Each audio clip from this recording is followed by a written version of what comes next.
Hey, welcome back to Quick Looks at the Casual Hour, where we take just that, quick looks at video games that we think are pretty cool. I'm Bobby, joining me is Chase, and we are going under. Chase, Well, we've all known that. we've all known that. This thing couldn't last. No, it's been a sinking ship for some time now, but you and I both work a lot outside of recording and doing this, and this is a video game that's all about the current corporate dystopian tech world crowdfunded startups. It's made by Aggro Games. It's on everything. You can play this on a PS4, PS5, Xbox, and your beloved Switch. We're playing this on a PC. I happen to think that this game is pretty cool. Yeah. I played the demo about a year ago. Okay. And there is a demo on PC right now. Mm-hmm. So this is your character. You just started with Fizzle. And Fizzle is a drink that is to disrupt the drink market, but also disrupt the meal market. It replaces all your meals. And you are... Bobby, problem already off the bat. There's too many vowels in your startup's name. in Fizzle? Yeah, that's not very Web 2.0 of you. I know. How dare I? Chase, so this game... Let's see here. How do I want to pitch this? It is a dungeon crawler, in a way. Mm-hmm. When you start this game up, you are going to find out that you are Jackie Fiasco, a marketing intern, and your boss is Fizzle Marv. And there's monsters in the basement, and that's all we know so far. And these monsters are disrupting our stand-up meetings and how we work together. And you have to go down into these dungeons or the basement, and you have to take out these monsters. Think of the combat I feel is going to be a little bit kind of like Dead Rising, where you can just grab all kinds of crazy weird items and use those to fight off things. You'll have a lot of these talking heads that pop up, and I think the writing is pretty damn good in this game. Yeah, Bobby, I like this, and I also hate this, because it is so relatable. I know. I mean, maybe a bit more for your line of work than mine, but yeah. Holy shit, man, they've kind of nailed what's happening in that work culture. So you start off the game, they send you down there, you end up dying, and you come back up to a work meeting where you're meeting your crew, and then they are saying, hey, you got to go back down and fight the boss of the underworld. And you start to learn a little bit more about why there's this whole basement that you're not supposed to go to as Fizzle employees. But everything in the game can be picked up, and they show stats next to it on what kind of damage you might be looking at. So if I grab this broom, I now have this broom, and I can stow that away, so you can have two weapons. On the bottom left there, when you have it equipped, what does the 3 mean? Is that the number of uses that it has? Yeah, so everything is breakable in the game. Okay. And I think that's... I don't typically like that mechanic in video games, but to see it done here in a way, I think it's pretty clever how they do it, and it makes sense because they want you to be pretty zany with everything. Got it. So you said this was a dungeon crawler, but this is a roguelike as well, correct? Yeah, to a degree. I haven't gotten super far in it, but I think that when you look at your resume, there are going to be mentors that you can have, and I don't know what that's going to do, and then skills. So I don't know if there's going to be things that carry over in between quote-unquote runs that we'll be going into, but right now we do have a task, which is to reach the bottom of Joblin and defeat the boss. So that's what we're going to try and do really quick on this quick look, and maybe this will answer... Oh yeah, so there are runs here. You're right. So you can see runs, wins, and best time. So this is the first time we're gonna see what we can get into. Sounds good. Yeah, oh god, just the design, the text treatments. Yep. All of it just is so app startup. Yep. Indeed, Monster.com. Ugh. You just hate it, don't you? You just hate. It's so perfect yet so gross. Yep. So you have free movement of your camera. Before I open this door to go into this area, you might be a Joblin, by the way. You have a roll that will be a way for you to do some defensive stuff, and then you just have these melee attacks. You can, if I pick up this potty kick, Hell yeah. We're gonna hang on to that potted cactus. Let me grab this pencil, and then I'll grab another cactus just to show this. I can throw things, and certain items might be more of a spear, other ones might be a bit more of a lob, like that one. Got it. Okay. So I'm gonna grab this monitor. So we've got a cactus, a monitor, and a pencil. Let's get into it. You can hold down the left trigger to focus in on an enemy. And we're gonna go ahead and hit them there. We'll grab out our cactus and just break that over their head. And Nice. we're gonna take their bone club. So that drip, I'll take that drip for sure. God. This is a power-up room. So all your thrown items are homing. That sounds really good. Ooh. These don't cost anything either. We get an empty heart. I would like to get this don't miss a shot. Sure. So now we've got that equipped. One time I did this, you had like a literal saw blade that just revolved around you, and that was pretty all right. We are moving slow with that drip, but I want to see if this hones in on him. That didn't really do it. Well, yeah, I think it was probably a little heavy to do that. Yeah. Oh, taking some hits here. So each room you're going to encounter some of these joblins, and you're going to clear each room to find certain items that you can pick up and take with you. There's 2 options in each room. This looks like something that we can go in and buy. Here's our shop. So this is the bean counter joblin. And I have 15 tickets, it looks like. This is going to give us a heart. You can get more hearts. This one here will allow you to exit crawl explodes whenever you whatever you were under. That sounds all right. And then this one, you know what? I'm gonna buy this one. Yeah. There we go. Ooh. We got a frog pogo, and it looks like a sword over here. So is that doing AoE damage, I guess, every time you... Yes. Okay. We'll grab that. Okay. Let's head back out and see what we can get into. What do you think about the art for this game, Chase? I like it. It does feel very like corporate clip arty. Yeah. And that's perfect for the game. Yeah, totally. All right, I'm gonna hop off of our Frogo, and Hey, it seems pretty good though. yeah, it's not bad. Except we got a new job: defeat enemies quickly. Okay. Oh, so you get like some sub-quest things. That's cool. Yeah. Okay, we got that one done. So, okay, so you've been attacking a decent amount with that sword, and it still says 5. So, is it more? It's like a durability thing than it is a number of uses.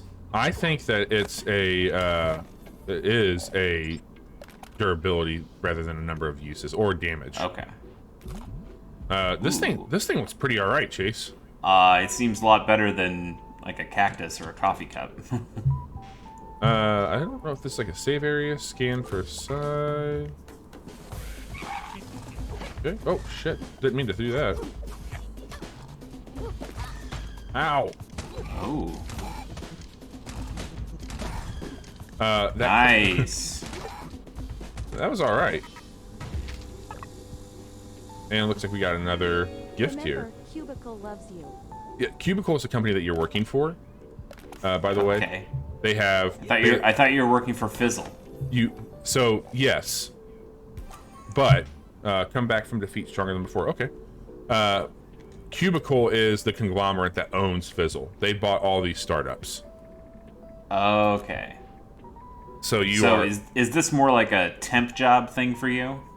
Yeah, like they do an AI personality profile assignment when you first get hired on, and they associated us with Fizzle. They thought that was the best fit for our personality style. Which you don't do anything in the game for that. That's just what they do. Scripted, yeah. But Fizzle, you might work for other companies, I would imagine, as you make your way through these dungeons. That guy's got a guitar. I'm gonna take that. Yeah, he's got like a Beatles thing going on. Ooh. I'm all right with that. That seems real good. And I'll get rid of this arm, and we'll grab that. So now we've got a spear. We've got the... No, I don't want that. There we go. We got the shooter, or spear, and this guitar. the beetle guitar. Oh, that's some really cool attacks. Yeah, that seems quite strong. I remember in the demo really digging everything that they were doing here with the style a whole lot. I thought that the premise was really clever, like, you know, being an unpaid intern, working your way through all this, I thought was neat. What are qubits? You just pick some of those up. Qubits are the currency that we can use. I thought tickets were the currency you would use. Let me double check. Is that like a permanent currency? Maybe. I think yes. Yes, you are right. Sorry, got these big guys coming at me. Give me a second. I'll look into it. No, totally. You're fine. We're not gonna make it, Chase. Oh, we got to come back. I forgot I had that buff that we had there, or that whatever the hell it was. That didn't do me any favors. Not anymore. So I don't see here. It's on the top right there, right over your character, like Cubit's 30. Okay, so maybe that is something that this carries over between, or that might be something that we used to upgrade our character with. Could be. Let's find out. This game is on Game Pass, by the way, Chase. Wanted to throw that. That's why we're playing it today. I thought I thought we were playing on PC, but yeah, we're playing on PC Game Pass. There you yes. go. It is $20 if you want to pay for this game. Let me see if I can find out more about what those are. So I have a mentor that we can't... Oh, I guess these are the characters that we can be in the game. Ah, interesting. Okay. So we got that, and then gain an empty heart. Use the skill more to endorse it. Okay, that's kind of cool. Like, Yeah. I'm trying to think of another roguelike that does this, where you have to use something enough to unlock it permanently. Returnal kind of does this, right? Yeah. Yep. So that's the resume for those, like your pin skill that you can upgrade on it, and then also you can switch between characters, it looks like, which we haven't unlocked yet. We now have more tasks besides just running through it. Do you feel like you're actually getting good story stuff between runs? Are we talking Hades level of interaction between characters and I don't writing, think it's that deep by any stretch, but I do think that it's doing some clever things on being a caricature of this culture. Yeah, it's giving you a reason to actually talk to people and come back. Oh, try that door. That looked like a qubit thing, right? Where at? The big door. Big blue door. I mean, that's your cubicle thing. Maybe that's where you can... Nothing. Oh, I can't even get in there. That would be one thing, you know, like as we've been talking through playing this a little bit, like it would be nice if there was maybe some, like, hey, these are what qubits are, or... Yeah. Or I have a guess that once you beat Joblin or Fizzle or whatever it is, that door opens up and it's like an elevator to the next floor for the next job that you're doing. This might be something. Employee kiosk. Oh, it's just the same thing. Going into your start menu. Okay. Okay. Why don't you do another quick run? Yeah, for sure. We'll head down here. Can't get into that one. That one's not available. See if we can find the one that we were down. Follow the colors on the floor. Yeah, I think. Just follow that purple line. Here we go. Make your dreams fizzle, Chase. That doesn't... Okay.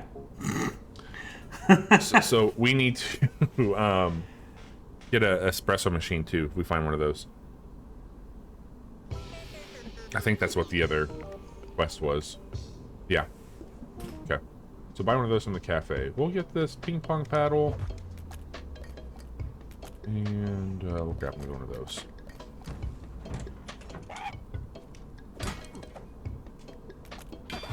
Read it. Nice.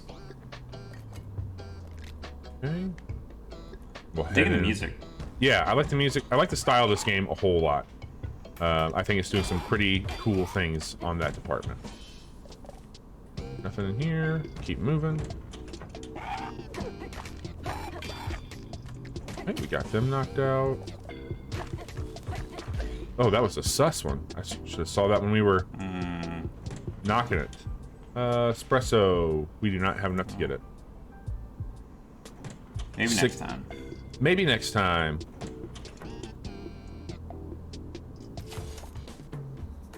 Oh, just uh-oh. Oh, is this like the It looks like one of those things like in Hades where you can like hit that. Yeah, I was thinking more like Spelunky, where you can pick up the gold idol and then bad stuff happens. Like, it's optional. You didn't have to pick that up, but it gave you a bunch of money, so now you can go back and get the espresso machine if you live. Yeah, they're hitting pretty hard. There we go. There was. I don't think there's a way. Are you able to go back? Yeah, I can go back through here. Okay. So we can go in here and get some health. No. Get the espresso machine. Do we have enough? Oh, yeah, we do. Yeah, got it from the briefcase. And this will give me half a heart. Go ahead and grab that. Sweet. There was in here. I don't know how to get up there. Grab that. Let me get this. See if I can get that wall knocked down. Nope. Okay. Let's see here. Overhealing grants armor. And regain lost health by quickly defeating the last monster that hurt you. That sounds like an alright one. Yeah. Yeah. A little Bloodborne style there. Yeah. Okay, we'll keep pressing forward. We'll take that job. Oh, I don't like that card.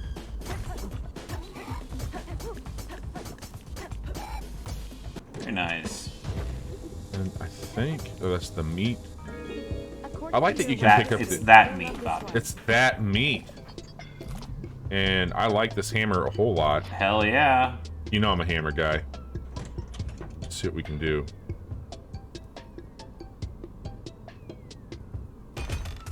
It's pretty good. Let me head down here. Give me my hammer back. Gotta fight some dudes first. They gotta fight me. Fair enough. Oh, that's cool. The guy in the car drove it into the fire and blew up. Yeah. What's this one here? Chance to knock down enemies upon entering a room. That sounds okay too. Sure. Let's head down. Now you have played quite a few roguelikes in comparison to me, especially. But like, is this the style that you look for in that? Because I know the choice that we have is pretty minimal right now in comparison to some of the other games that I've seen that do the whole rogue genre. I mean, this seems cool. It does. I generally like roguelikes that do a little bit more shootery elements, like Bind of Isaac or Enter the Gungeon. I mean, I enjoy things like what's the Dead Cells. I really like Dead Cells as well. I don't have a problem with this. This seems neat. I would like to try it and know how it feels for myself. But absolutely, I will.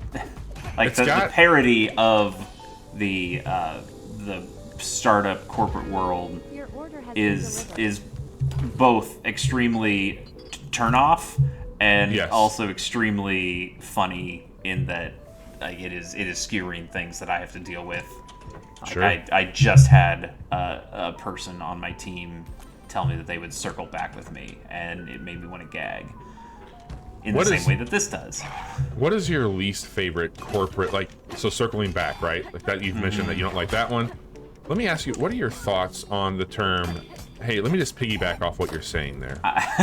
So that one's actually funny. My place has, there's a YouTube video that's from years ago that is very obscure. I can't even remember the name of it, but it's just three guys who are sitting around a table, and they're doing that same kind of parody corporate bullshit where they say, oh, let me piggyback off that idea, and then the next guy says another ridiculous phrase that is not one that gets used, but it means the same. Like, the idea is that it meant the same thing. It was more animals. So one of the ones they came up with, let me tiger bite off that idea. Let me elephant trunk that idea. And they just kept getting more and more ridiculous. And oh my god. So my work never says piggyback anymore. We always say tiger bite to reference this obscure video that nobody else has ever seen. It doesn't have many views on YouTube. I don't even know how somebody found it. It's only got like 300 or so views, but it's pretty funny. Oh my god. Let me tiger bite that. Yeah. So that makes it a little bit more fun, but at the end of the day, it's the same thing. It's still corporate bullshit. It's just our slightly off-brand corporate bullshit. Sure. So as you were telling the story before I hop in here to this one, that was, hey, you're going to take this status effect, but you're going to get a free, like, buff. And so that's that popsicle over on the left. And it's, essentially, if I go in, I freeze. That's what that does. So it moves me a little bit slower if I focus on something. Got it. But that is just a temporary effect, right? Yeah, it's for the next 3 encounters, they said, but I have a feeling. Okay, so that is very Hades. You take the chaos deal, and you get to okay, that's pretty cool. Spike Club, sure. All right, I think this is where we're gonna go down to the next level. So let's start this.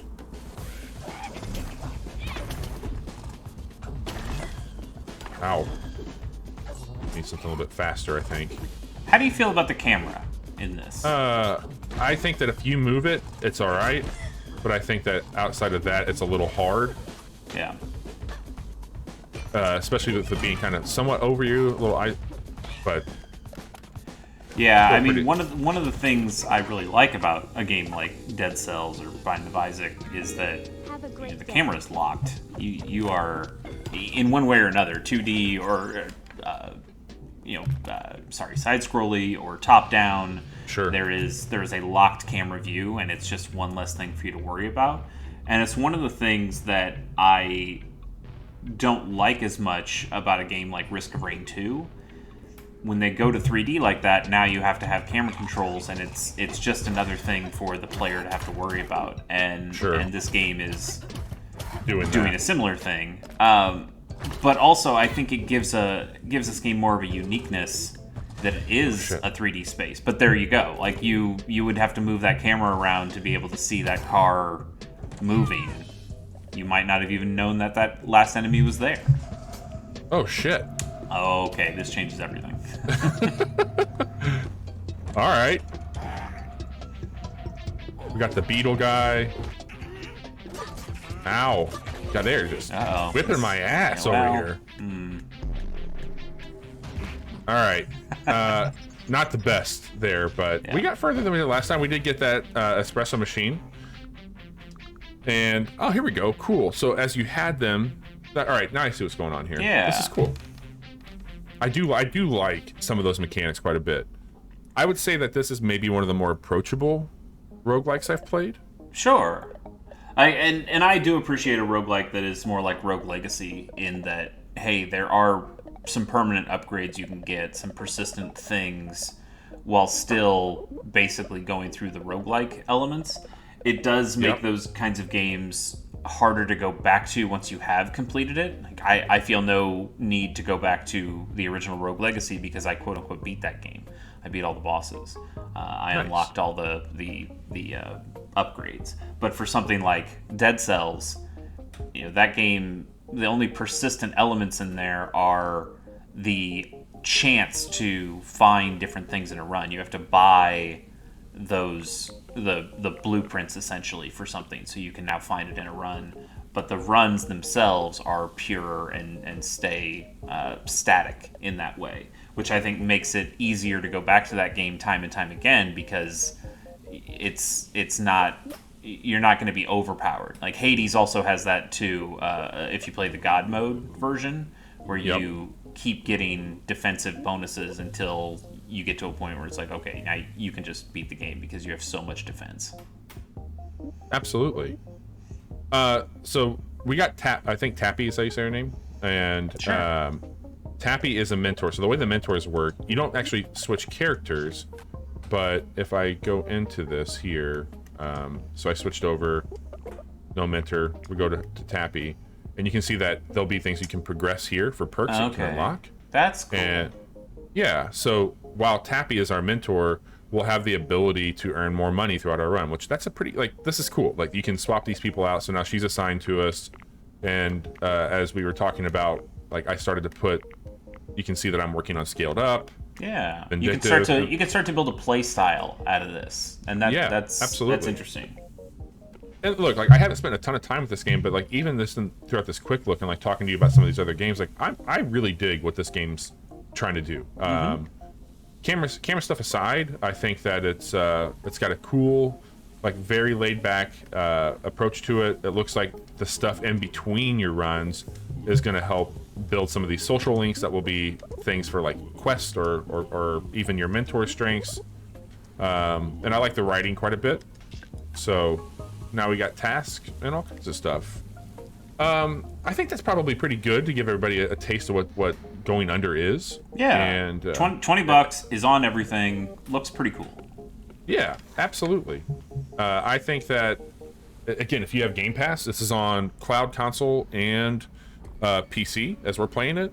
So it's a great way to check it out there. We mentioned that the PC version has a demo on Steam, so if you wanted to see what it felt like, to what Chase was talking about earlier, you can do that there. We record games like this on Quick Looks. We also stream them sometimes. We do that on Monday, Wednesday, and Friday. Monday nights is something called Casual Mondays, more tactical run-based games that Chase and I go through. Wednesday, we bring our co-host Johnny on with us, and we talk about those games that we've been playing, as well as some other fun stuff on the live recording of our podcast, The Casual Hour. And then on Friday is more of a catch-all, like, hey, here's a new game, or here's a game that we can all play together. Just a night that we get to hang out with our community and stream a bit more. And if you don't have the means to watch what we're doing, you can listen to our podcast, post every Friday, 9 a.m. Central, where podcasts can be found. Chase, this was Going Under. I really appreciate you hanging out with me and talking through some corporate nuances and giving me some of that good knowledge on run-based games. Yeah, we'll circle back to this later, Bobby. Oh, no. Well, I'm going to piggyback off that and end the stream. So, thanks, everybody.